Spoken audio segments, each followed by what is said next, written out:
इलाका किसी का भी हो, धमाका डीजे एके निषाद का ही होगा।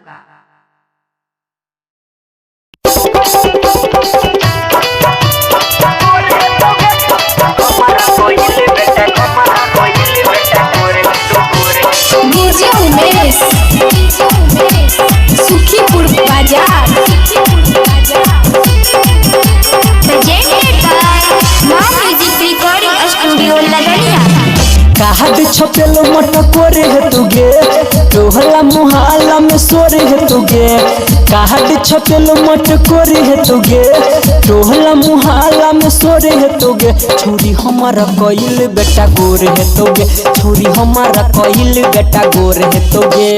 कहा छपेलो मटकोरे है तुगे तोहला मुहाला में सोरे है तुगे। छोरी हमारा कइल बेटा गोर है तुगे, छोरी हमारा कइल बेटा गोर है तोगे, छोरी हमारा कइल बेटा गोर है तोगे। डीजे एके निषाद अलीनगर चौक, डीजे एके निषाद अलीनगर चौक, डीजे एके निषाद अलीनगर चौक। देखने भले तू कहारी छिया छौरा है तो उजहरा का मेहनत सब हमर लागल छो बेटा है तो दोसर का। भले तू कहारी छिया छौरा है तो उजहरा का मेहनत सब हमर लागल छो बेटा है तो दोसर का। कमर में दर्द बेजोरी है तुगे हमरे जका छौरा के ठोरी है तुगे।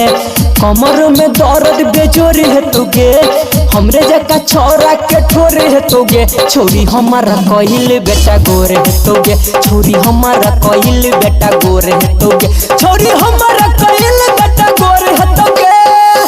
DJ Amarjeet Raj, DJ Amarjeet Raj, DJ Amarjeet Raj, DJ Umesh DJ Amarjeet Raj, बाजार DJ Amarjeet Raj. Presented by Maa music recording studio Ladaniya. खुश हो के तोहर ससुरवा भट तो सगरो मिठाई गे संदी पशु मन जाके बते तो बतिया तोरा माई के। डीजे अमरजीत खुश हो के तोहर ससुरवा भट तो सगरो मिठाई गे संदी पशु मन जाके बते तो बतिया तोरा माई के। पंकज से जिया अघोरे है तुगे तोहला मुहाला में सोरे है तुगे।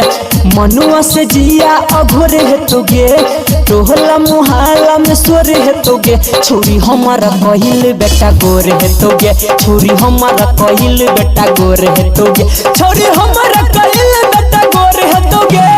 कहा छपेलो मटकोरे है तुगे तोहला मुहाला में सोरे है तुगे। कहा छपेलो मटकोरे है तुगे तोहला मुहाला में सोरे है तुगे। छोरी हमारा कइल बेटा गोर है तुगे, छोरी हमारा कइल बेटा गोर है तुगे, छोरी हमारा कइल बेटा गोर है तुगे। DJ Amarjeet Raj. DJ mixing के लिए संपर्क करें अमरजीत राज से 6207006225।